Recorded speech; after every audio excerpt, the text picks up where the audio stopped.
Hi, it's Joey Reynolds. This is a big celebration in Florida. I got up this morning and wow, this is the best day of the year and for anybody old in Florida. It's Erection Day. And I thought, well, maybe I'm just saying it wrong. But you know, when you have Erection Day, that I love it. It's so silly. But everybody's silly. You know, like the Ukrainians. You know, they got the same thing in common we do today. What? Go to the polls. Yeah, that's where they're going. And I love that. What's that other saying they have about don't nuke the uke? Is that it?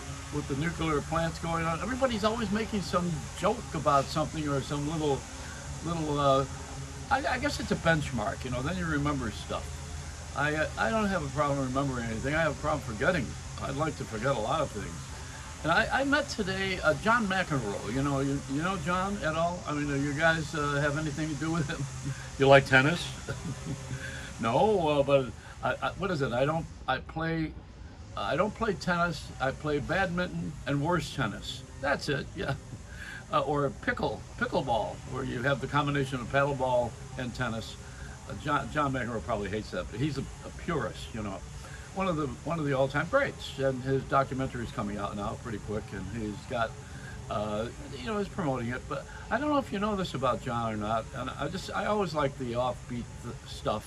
And if John were here right now, you know, he has an attitude, but he's smart. That's why he's intellectual in a way, and then he's a street guy. It's a combination. There's a strange little, where the street meets the books. We used to call them books. Now it's online. It's not a book. The street is it's a very tough place. He grew up in New York City, but you know his brother's Patrick Monroe or McEnroe. Patrick married Melissa Errico. See, I'm giving you the family tree. Melissa comes from a musical family. Her father plays the piano. He's a doctor. Everybody else is in the family is pretty much a sports fan. Patrick was the head of the world tennis, I think, for a while. I got friendly with him. He's in broadcasting, and he used to be on my show. So was Melissa. Melissa Errico was the star of Jekyll and Hyde, I think it was. And she was a wonderful actress, beautiful girl, and a singer. And she had twins, she had kids. She's now back singing again. That gives you the background on John McEnroe's little family, the family that dictates what you're all about, which is your brothers, your sisters, and you know, pretty much if you talk to my sisters, which is on my 10th anniversary disc, that I don't think you can buy it, I'd have to give it to you, but on the 10th anniversary disc, my sisters, both of them, one is older, one's younger, they collaborate, and they both they double team me. You know, I mean, they tell everything. They tell everything about my childhood, which I don't even want to hear it again. Back to John McEnroe. So John I met him over at was it Duane Reade drugstore. It was taken over by Walgreens. And John and I were there for a promotion for Dove men's products. You know, the Dove soap and the Dove deodorant and all that stuff. And I admired him because I never, you know, he's a no-nonsense guy. He's a rough guy in many ways, but I like people who are smart and they know what they want and they know what they don't want. And he was he could be vocal about it, but I thought he was extremely descriptive about what he was all about and what he thought like. See, I'm trying to say something here. Look, get it out, Joey, get it out. What is it? I like him. That's it. Are they going to start doing the lawn again? You know, every time I get out here and do this, those hooligans come here. Now, listen how it's getting closer. They start doing the lawn. Every week this happens. Listen to this now. The guy's going to go behind me now with a two-ton truck with blades on it. And these are the guys that I told you a long time ago. They're mostly from Mexico. And I said, why don't you put that blower on reverse and go home? But that wasn't well received. Of course, they didn't care because they don't speak English. I loved Steve Allen years ago. He had in California, it's the Japanese that got picked on because they're on the Pacific coast. Here we pick on the Mexicans, not to be harmful. It's just part of the ethnic acceptance program in America. You know, there's always an audition for someone. When they come here for the first time, they usually get punished by, well, the worst thing you could do to a person is not give them money. And then when you give them money, have them do the dog work. That's the slavery. We got a lot of that. And whenever a country moves in here, because they have to, mostly, then they have to go through that audition. But if someone's sponsored and brought here legally and brought through the program, usually they don't go through that. But I remember when this thing is going to come again now, this Mexican cartel. They're going to move here. Hey, go mow some marijuana. Yeah, they're used to the fields, all right. Where's Cesar Chavez? Pick that lettuce. Tote that barge. Look at the lettuces. No, today they took it out of the salad. What's a salad without lettuce? I know what it is, a Cabbage Patch doll, that's what it is. But anyhow, back to the story. The Mexicans were picked on this coast a lot. And then on the west coast, the Japanese mostly. And Steve Allen, who I got friendly with years ago, Steve was a television star. And he had, he was a writer, a songwriter. He was also he could produce, but he was a wonderful writer. He could write beautiful books. And he also did a good show, and he was funny and talented. Played piano and sang sometimes, but really mostly a musician and a writer. And he wrote some hit songs. I forgot one of them was, what was it? Smile. No, that's Charlie Chaplin. Anyhow, Steve Allen had taken his television show and he went out on the street like I do. I don't do it now, but I did on NBC in New York when I was there. And you talk to people, but you can't get people to be themselves. So he hired people to be themselves. He hired. Look at this. It's an invasion. Put that blower on reverse. Go back to Mexico. So they're going to come over here and make a piñata doll out of me. Yeah, I know. This is like Cinco de Mayo. I'm suffering from Cinco de ratings.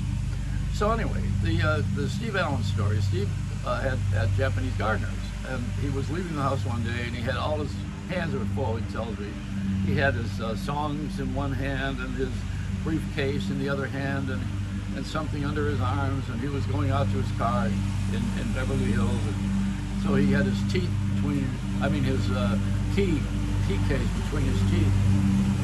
And wait till we do this kills the punchline. Should hire them for a stand-up routine. We need these guys in the stand-up clubs. Kill that guy. So Steve Allen had all these things he was carrying under his arms and on his arms, and he's walking out of the side of the house to the garage, go to his car, and he had his key case in his mouth. And the Japanese gardener says, "Hello," and Steve said, "Hello."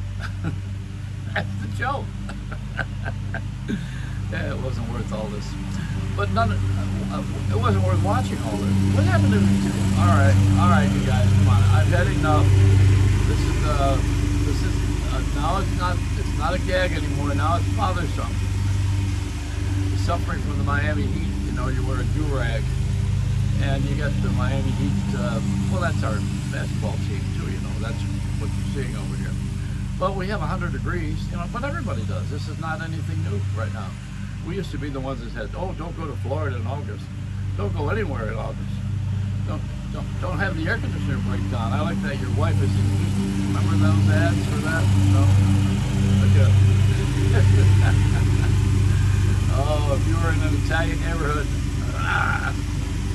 you'd be done. Italians don't do this work anymore.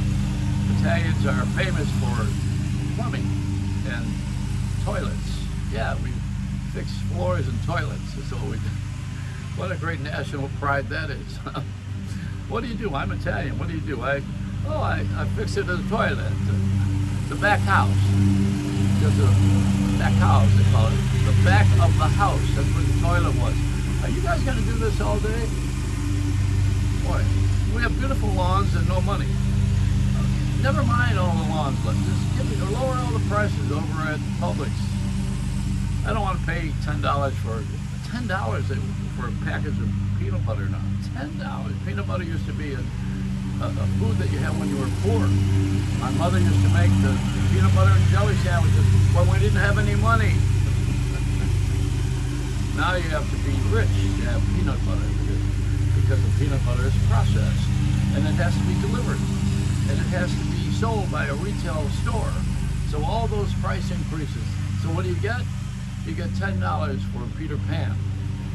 Peter Pan better fly in my window with the peanut butter for that kind of money. Get the hell out of here with that thing here.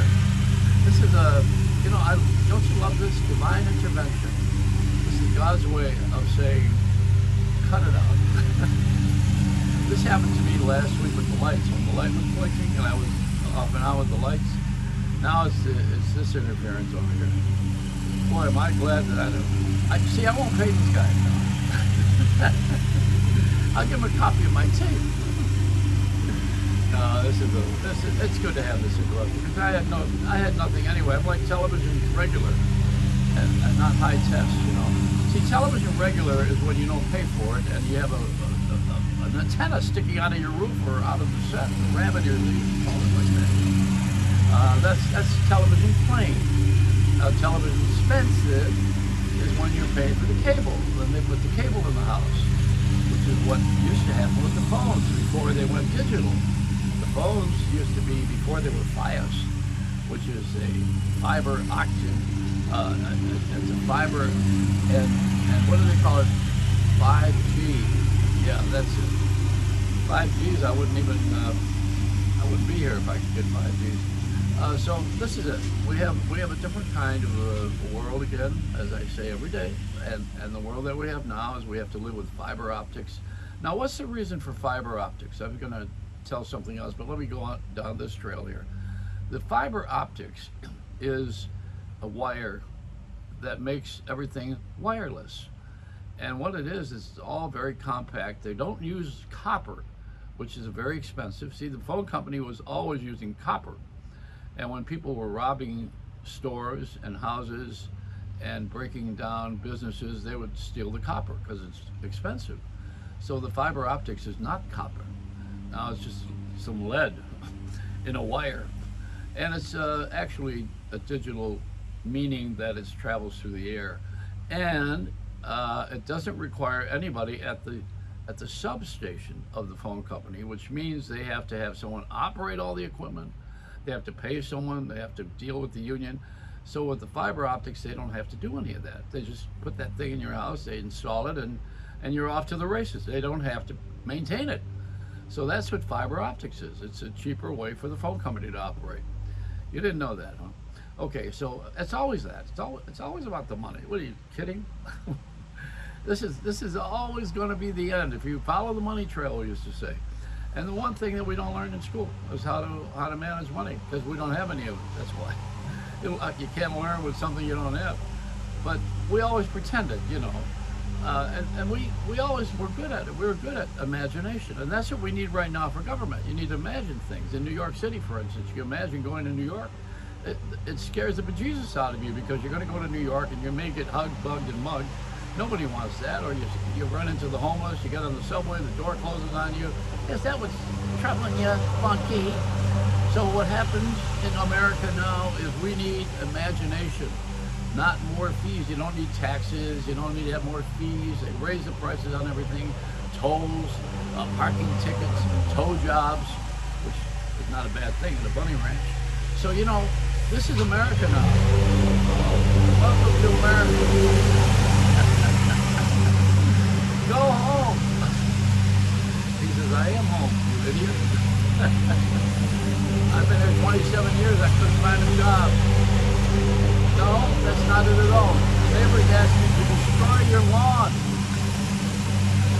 Yeah, who can work in these conditions? I gotta start a union. I'm the only guy here. I'm gonna fire myself. So that's it. Did I do enough damage? Yeah, we need an imagination team to take over the government and run the city of New York. Stop raising tolls, stop aggravating people, stop overcharging. Don't tow cars away. Don't take the parking spaces away. Don't be giving everybody Soros. Give them trouble, but not Soros. Leave us alone. We don't want to pay anymore. We want our money back. And these guys who want to kill Social Security, yeah, they want their money back. They want my money back. This is a whole nother program. All right, it's a Reynolds Wrap.